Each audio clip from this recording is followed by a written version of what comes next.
네, 연합인포맥스 임하람 뉴욕 특파원 연결돼 있습니다. 특파원님 나와 계시죠? 안녕하세요. 네, 안녕하세요. 이나람 특파원입니다. 예, 네. 안녕하세요. 예, 안녕하세요. 시장이 뭐 어제나 오늘이나 좀 비슷하게 좀 높게 시작하다가 마지막에 꼬꾸라지고 또 한 30분 남겨놓고 조금 다시 오르고 좀 비슷한 분위기네요. 어제 왜 이렇게 약세가 됐는지 좀 전해주시죠. 네, 10분 전에 뉴욕 증시 마감을 했는데요. 뉴욕 증시 3대 지수 오늘 모두 하락 마감하는 흐름을 나타냈습니다. 장중에는 이제 혼조 흐름을 보이다가 결국 하락 마감을 하게 되었는데요. 오늘은 미국의 가장 대표적인 소매 판매 기업인 타깃발 충격이 조금 있었습니다. 이외에 이제 소매 판매 관련된 이슈 그리고 연준 위원들의 발언에 따라서 지수가 소폭 하방 압력을 받은 것으로 해석이 됩니다. 네, 오늘 종가 보시면요. 다우는 전장 대비 0.12% 하락 마감했습니다. 3대 지수 중에서는 가장 적은 폭으로 하락을 하면서 견조한 흐름 나타낸 모습입니다. S&P 500 지수 전장 대비 0.83% 하락 마감했습니다. 나스닥 지수 하락폭이 가장 컸는데요. 전장 대비 1.54% 하락한 수준에서 종가를 형성했습니다. 11,200선 아래로 내려간 모습입니다. 네, 국제금융시장 동향 살펴보겠습니다. 우선 채권 금리 같은 경우 하락세가 지속이 되고 있습니다. 미십년물 채권 금리 지금 현재 시간으로 10bp 가까이 하락을 한 3.68% 수준을 나타내고 있습니다. 이 금리의 하락세가 굉장히 가파르게 레벨을 낮춰가고 있는 모습입니다. 달러화 지수 같은 경우 오늘 장중에는 약간의 강세를 보였습니다. 달러가 조금 강세를 보이기는 했지만 지금 현재 수준으로는 보합 수준을 나타내고 있습니다. 주요 통화에 대해 달러화의 가치를 반영한 DXY 지수 106.2선을 나타내고 있습니다. 네, 유가는 하락했습니다. 지금 폴란드에 떨어진 미사일 관련된 계속해서 이 공방이 오가다가 결국 우크라이나의 우발적 사고로 잠정 결론이 나게 되었는데요. 지정학적 긴장이 완화된 것으로 해석되면서 유가를 끌어내렸습니다. 12월물 WTI 가격이 전장 대비 1.53% 하락한 배럴당 85.59달러에 거래를 마쳤습니다. 네, 오늘 비트코인 가격은 하락했는데요. 현재 시간 비트코인은 24시간 전 대비해서 약 1.8% 하락한 16,500달러 선을 나타내고 있습니다. 네, 약 10분 전에 마감한 뉴욕 증시 상황 마감 지수 자세하게 전해 주셨고요. 이제 하나하나 좀 살펴보겠습니다. 오늘 타깃의 실적에 우리가 주목을 하고 있었는데 좀 안 좋게 나온 모양입니다. 주가도 많이 떨어졌는데요. 어느 정도 안 좋게 나왔는지 이전부터 짚어주실까요? 네, 오늘 개장 이전부터 이제 미국의 대표적인 소매 판매 업체 타깃이 좀 안 좋은 소식을 가지고 나왔습니다. 타깃이 이날 실적을 발표를 했는데요. 지난 3분기 실적이 생각보다 굉장히 안 좋게 나온 것으로 집계가 됐습니다. 3분기 순이익이 지난해 같은 기간 대비해서 반토막이 났다고 발표를 했는데요.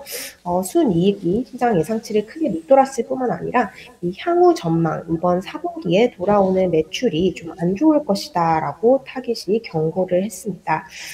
타깃은 이제 미국에서 약간 이마트 같은 정도의 입지를 가진 이 마트인 것 같은데요. 생활용품을 전반적으로 파는 마트입니다. 미국인들이 소비 생활을 하는 데 있어서 가장 조금 좀 정확한 어떤 바로미터가 될 수 있는 기업이기 때문에 전체적인 시장에 영향이 컸던 것 같습니다. 특히 타겟이라든지 월마트, 뭐 코스트코, 뭐 이런 미국 소매 판매 업체들 12월이 대목입니다. 지금 11월 중순 곧 이제 일주일 후에는 미국 추수감사절 연휴가 예정이 되어 있고요. 또 한 달 후에는 크리스마스 시즌 그리고 이제 뉴이어스 데이가 예정이 되어 있는데요. 미국인들은 이제 프라이데이라든지 뭐 이렇게 좀 이제 연말 쇼핑 시즌에 이제 한 해 쇼핑을 다 몰아서 하기도 하고 굉장히 이제 활발하게 소매 판매가 일어나는 시즌입니다. 그럼에도 불구하고 이렇게 좋은 연말 시즌에도 4분기 매출이 조금 안 좋게 나올 것이라고 강하게 타깃이 경고를 하면서 시장에 미치는 영향이 컸던 것으로 보입니다. 타깃의 CEO 이렇게 설명을 했는데요. 고객들의 쇼핑이 점차 인플레이션과 금리 그리고 경제 불확실성에 영향을 받고 있다라고 언급을 했습니다. 결국 이 기록적인 인플레이션 조금 완화가 되고는 있긴 하지만 어쨌든 정말 기록적인 인플레이션과 경기 침체 우려 그리고 치솟는 금리가 미국 소비자들의 실제 생활에 영향을 미치고 있다라는 의미로 해석이 되어서 뉴욕 증시에는 상당히 좋지 않은 악재로 작용을 하게 되었습니다. 오늘 뉴욕 증시에서 타깃의 주가가 장중에 15% 이상 급락을 했습니다. 타깃은 지금 5월 이후 최악의 하루를 주가 측면에서 보냈다라고 하고요.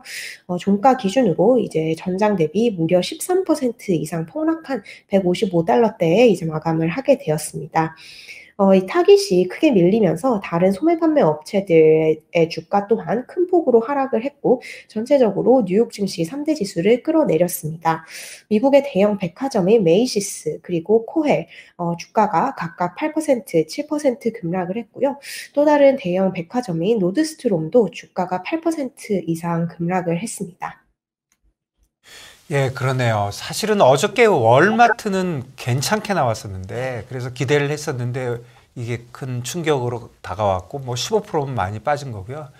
그리고 어제 그 하락한 뉴스 중에 또 하나가 경제 지표가 소매 판매에 대해서 오히려 이거는 강하게 나와서 우리 계속 하듯이 좋은 뉴스가 나쁜 뉴스다 이렇게 갔는데 사실은 조금 분석하기가 엄청 좀 헷갈리는 대목이 있는 것 같네요. 경제 지표 얘기 좀 해주시죠. 네, 어제는 이제 미국의 경제 상황을 전반적으로 살펴볼 수 있는, 가늠해 볼 수 있는 다양한 경제 지표가 발표가 되었습니다. 우선 가장 중요한 경제 지표, 10월에 소매 판매가 발표가 되었는데요. 미국의 소매 판매 같은 경우 미국 경제 성장 동력의 약 3분의 1을 차지하는 엄청난 이제 중요한 팩터입니다.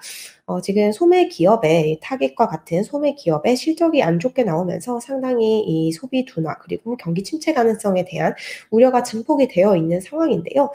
불행 중 다행인 셈입니다. 이제 10월 소매 판매는 시장 예상보다는 괜찮은 수준을 나타냈습니다. 10월 소매 판매가 전월 대비 1.3% 증가를 하면서 전달 대비해서 이제 증가세로 돌아서는 모습을 보였고요. 소매 판매는 우선 호조를 나타냈지만 연말에 들어갈수록 미국인들의 소비 그리고 경기 침체 가능성이 어떻게 발전을 해가야 될지 주시를 해야 할 것 같습니다. 이외에 미국의 산업 생산 그리고 주택 관련 경제 지표도 발표가 됐습니다. 미국의 10월 산업 생산은 이제 전월 대비 감소한 것으로 집계가 되면서 한 달 만에 감소세를 나타냈는데요. 산업 생산은 부진한 경제 지표로 나왔습니다. 부동산 지표 역시 좋지 않았습니다. 미국의 11월 주택시장 지수인데요. 11개월 연속 하락하는 흐름을 보였고 2012년 이후 10년 만에 가장 낮은 수준으로 급락을 했습니다. 미국의 주택시장 지금 굉장히 좀 둔화를 하는 흐름을 보이고 있는데요. 오늘 발표된 경제 지표는 이렇게 혼재된 흐름을 나타냈습니다.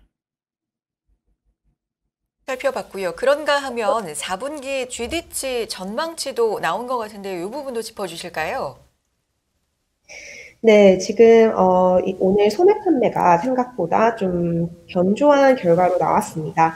이 소매 판매가 조금 괜찮게 나오면서 많은 기관들이 이 소매 판매 결과에 따라서 향후 GDP 전망치를 상향 조정을 하고 있는데요.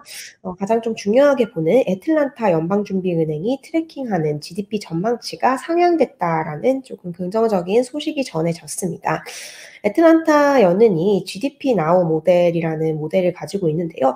이 모델을 통해서 이제 향후 GDP 성장률이 어떻게 될지를 관측을 하고 또 월가에서 굉장히 중요하게 보는 이제 팩터입니다. 애틀란타 연은에 따르면 4분기 실질 GDP 전망치가 4.4%로 전망이 되었는데요. 기존 전망치 대비 상향이 된 수준입니다. 애틀란타 연은은 오늘 발표된 소매 판매를 반영을 해서 GDP 전망치를 높였다라고 설명을 했습니다. 예, 그리고 골드만삭스가 내년 그 페드 금리를 상향을 했네요. 이 관련된 뉴스 좀 전해 주십시오. 네, 이제 뭐 어제부터 시장이 약간 조정을 받고는 있지만 지난주에 엄청난 랠리가 있었고 시장의 전반적인 분위기가 조금 긍정적으로 전환이 된 것이 사실입니다.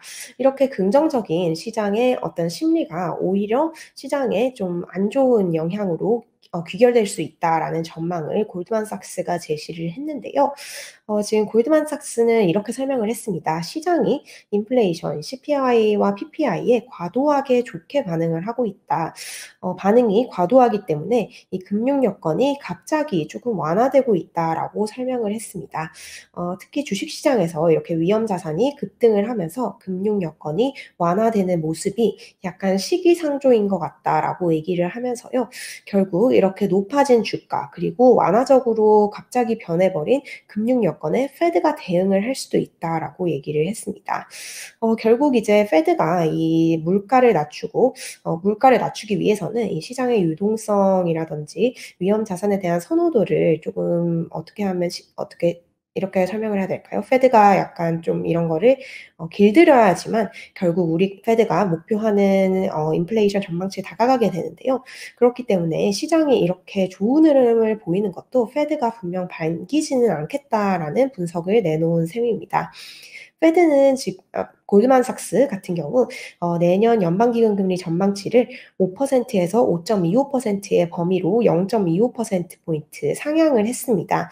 5월에 추가로 25bp 금리 인상이 단행이 될 수 있다라고 전망을 했습니다.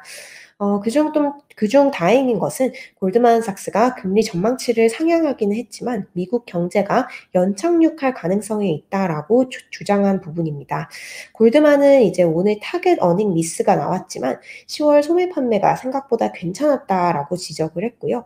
투자자들은 연준이 이 경제 연착륙이라는 어려운 과제를 결국 성공시킬 가능성을 반영하고 있다라고 주장을 했습니다. 네. 시장 상황이 이렇게 된다면 이 실제 시장 현장에서도 좀 흥분하던 분위기가 가라앉으면서 전망이 약간은 달라지지 않았을까 생각이 드는데 분위기 어떤가요? 네, 이제 어제 오늘 약간의 조정 그리고 쉬어가는 숨 고르는 흐름이 펼쳐지고 있습니다. 그렇기 때문에 시장 전문가들 모두 그 지난주에 있었던 시장의 오버슈팅을 증시가 현재 소화하고 있는 과정이다라고 평가를 하고 있습니다. 50파크 인베스트먼트의 전문가는 단기적으로 시장이 매우 과도하게 올라가 있었으며 후퇴할 가능성이 있다라고 지적을 했고요. 지금 주가가 떨어지는 과정은 최근의 랠리를 소화해 나가는 과정이다라고 얘기를 했습니다. 기술적으로도 많은 분석이 나오고 있는데요. 지금 지난주에 있었던 랠리가 어떻게 보면 연말을 앞두고 이 주식시장의 트레이더들이 포지션을 큰 폭으로 변동시키면서 일어난 어떤 좀 단기적인 튀어오르는 현상이었다라고 분석하는 결과도 나왔습니다. 월가의 금융 분석 기관인데요. S3 파트너스는 이번 랠리에는 가장 큰 요인이 숏 커버링이다라고 주장을 했습니다. 이 숏 커버라고 하면 이제 숏 매도 주문을 커버하는 거 이제 반대로 하는 매도 주문에 대한 반대 주문을 내는 영향으로 시장이 튀어 올랐다라고 설명을 했는데요. 지금 S3 파트너스 분석에 따르면 11월 둘째 주에만 S&P 500 지수에서 숏 커버 규모가 무려 221억 달러 규모였다라고 합니다. S3 파트너스 이렇게 설명을 했는데요. 지금 최소한 기관 투자자들은 시장이 주가가 어느 정도 바닥을 찍었다라고 보는 것 같다. 그렇기 때문에 대규모의 숏 커버 물량이 나오고 있다라고 주장을 했습니다. 다른 금융 투자 업체인 캔터 피츠제랄드 역시 이런 설명을 했는데요. 지금 헤지 펀드들이 앞다투어 숏을 치고 있는 상황이다라고 얘기를 하면서 뮤추얼 펀드의 현금 레벨 또한 매우 높은 상황이다라고 설명을 했습니다. 그는 이렇게 설명을 했는데요. 지금 주식시장이 아예 불마켓 강세장으로 완전히 추세가 변환됐다고 보는 투자자들은 많은 것 같지 않다라고 얘기를 했습니다. 결국 이번 랠리, 지난주에 있었던 랠리는 연말을 앞둔 포지션 조정에 따른 숏커버의 영향으로 본다라고 주장을 했습니다. 예, 그렇군요. 저번 주 금요일 날 폭등을 하고 하는 거를 보고 저희가 과매도다, 숏 스퀴즈다 이런 얘기를 많이 했는데 그 이후에 그런 자료들을 보면 확실히 기관들이 좀 숏 포지션에 있다. 여기까지는 지금 확인이 되고 있는 것 같습니다. 그리고 역시 지금 연준 의원들의 발언들에 지금 촉각이 있는데 조금 뭐 이렇게 좋은 쪽으로 피벗을 하는 쪽은 아닌 쪽으로 얘기하시네요. 그거 좀 얘기 좀 해주시죠. 네, 지금 오늘도 3명의 연준 인사들이 이 FOMC 통화정책회의 결정에 대한 발언을 내놨습니다. 연준 인사들의 발언 뉘앙스, 최근에는 이쪽으로 흘러가고 있는 것 같은데요. 금리 인상 폭은 자이언트 스텝에서 빅 스텝으로 줄이겠다. 하지만 금리를 인상하는 것을 멈추거나 중단하지는 않겠다라는 점을 시장에 소통시키기 위해서 이제 노력을 하고 있는 것으로 보입니다. 우선 가장 먼저 크리스토퍼 월러 연준 이사의 발언이 오늘 나왔는데요. 크리스토퍼 월러 연준 이사는 이 최근 몇 주간 이 금융시장의 흐름에 따라서 다음 회의, 즉 12월에 예정된 FOMC에서 금리 인상 속도를 50bp로 낮추는 건에 대해서 본인이 조금 편안해졌다라고 설명을 했습니다. 결국 12월에 50bp에 열려 있다라고 얘기를 했지만 데이터를 보기 전까지는 이제 확신하지는 않을 것이다라고 얘기를 했는데요. 지난주에 나왔던 이런 고무적인 인플레이션 지표가 만약에 조금 페이크였다면 이제 또 인플레가 잡히지 않고 다시 이제 오르는 흐름을 보인다면 이런 과거의 데이터에 속지 않을 것이다라고 선을 그었습니다. 하지만 이 크리스토퍼 월러 연준 이사 같은 경우 이 제임스 블러드 세인트루이스 연은 총재와 함께 연준에서 가장 매파적이고 가장 강경한 인물입니다. 이 자이언트 스텝 금리 인상이라든지 대차 대조표 축소에 대한 논의를 가장 먼저 해온 인물이기 때문에 이런 사람마저도 50bp로 올리는 것에 대해서 좀 편안해졌다라고 언급을 한 것은 이제 연준이 한 발 물러선 것은 확실하다라는 점을 이제 볼 수 있는 요인인 것 같습니다. 다음 연준 인사인데요. 에스더 조지입니다. 캔자스시티 연방준비은행 총재인데요.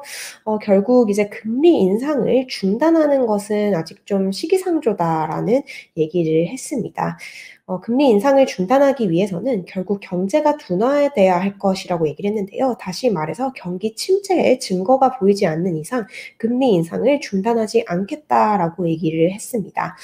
연준이 금리 인상을 중단 여부에 대해서 얘기하는 것은 너무 이르다라고 얘기를 하면서 시장에 어떤 좀 기대감이 과도할 수 있다는 부분을 지적한 듯한 발언을 했습니다. 네, 샌프란시스코 연은 총재인데요. 메리 데일리 샌프란 총재도 오늘 발언을 했습니다. 일단 금리 레벨을 제시를 했는데요. 이번 인상 사이클에서 미국의 최종 금리가 4.75%에서 5.25에 달할 것으로 예상을 했습니다. 지금보다 최소 1%포인트 금리가 추가 인상이 될 것으로 본 셈입니다.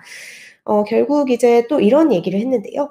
금리 인상을 일시 중단, 즉 퍼징하는 것은 지금 테이블 위에 있는 옵션이 아니다라고 이제 못을 박았습니다. 금리 인상을 중단하는 것이 토론 일부에도 끼어 있지 않다라고 강하게 얘기를 하면서 연준은 전혀 금리 인상을 일시 중단하는 것을 고려하고 있지 않다는 점을 명확하게 했습니다. 지금 메리 데일리 연은 총재에 따르면 연준이 지금 하고 있는 논의는 금리 인상의 속도를 늦추는 것이고 충분히 제약적인 금리 레벨이 어디인지에 대해서 논의하는 것이지 금리를 이제 중단하거나 낮춘다는 것은 지금 뭐 상상도 하고 있지 않다라는 얘기를 했습니다. 이외에 뉴욕 연방준비은행 총재 오늘 발언을 했는데요. 채권 시장에 대해서 언급을 하면서 통화 정책에 대한 내용은 제한이 됐습니다. 네, 연준 인사들의 발언 정리를 해주셨고요. 사실 그 전날 시장에서도 장중에 변동성이 좀 컸던 게 무엇보다도 이 지정학적 리스크인데 폴란드에 떨어진 미사일 과연 누가 쏜 것인가. 근데 어제 말이 굉장히 많이 바뀌었습니다. 완전히 결론이 났다 할 수는 없겠지만 이게 좀 완화가 된, 진정이 된 부분이 있죠. 이 부분 짚어주실까요? 네, 어제 오후에 이제 폴란드에 미사일이 피격되고 2명이 사망한 사건이 나오면서 굉장히 지정학적인 리스크가 증폭이 되었습니다. 결국 뉴욕 증시에서도 오후 한때 3대 지수를 일시적으로 반락시키기도 하는 지정학적 리스크로 작용을 했는데요. 이후에 많은 뉴스가 나왔고 많은 노이즈가 지금 계속되고 있지만 일단은 이제 일단락이 된 모습입니다. 지금 나토가 폴란드의 미사일 피격에 대해서 이제 러시아의 미사일을 막기 위해 발사된 우크라이나의 방공 미사일이었다라고 얘기를 했고요. 잠정 결론을 지었는데요. 결국 이번 피격이 의도적인 공격의 결과물이라는 조짐이 없다라고 얘기를 하면서 러시아가 나토를 상대로 공격적인 군사행위를 준비하고 있다는 조짐도 없다라고 나토 측은 밝혔습니다.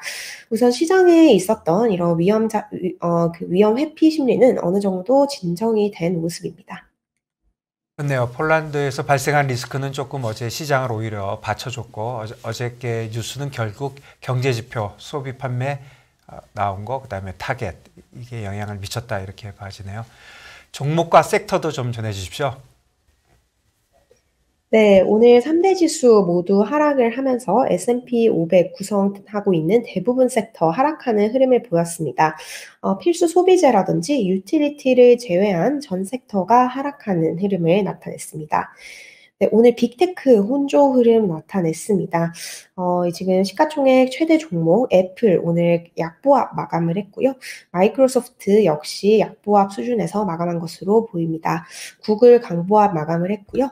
아마존은 1% 이상 빠졌고 테슬라 역시 3.8%가량 하락을 했습니다. 오늘 반도체 종목이 굉장히 많이 밀렸는데요. 엔비디아가 3.5%가량 하락을 했고 AMD가 4% 이상 거의 5% 가까이 하락을 하는 흐름을 보였습니다. 지금 반도체주가 이렇게 많이 떨어지고 있지만 월가에서는 반도체 종목에 대해서 매수콜을 내고 있습니다. 오늘 크레디트 스위스는 지금 자사가 커버하고 있는 종목 중에 퀄컴 그리고 엔비디아를 최선호 반도체 종목으로 꼽았는데요. 그 이유는 이 양사의 밸류에이션, 즉 주가가 너무 낮은 수준이기 때문이다라고 얘기를 했습니다. 어떻게 보면 이제 저점 매수의 타이밍으로 보고 있는 것으로 이제 생각이 됩니다. 네, 오늘 메타가 주가가 이제 소폭 하락하는 흐름을 나타냈습니다. 메타 플랫폼스 오늘 주가는 하락했지만 월가에서 조금 긍정적인 콜이 나왔는데요.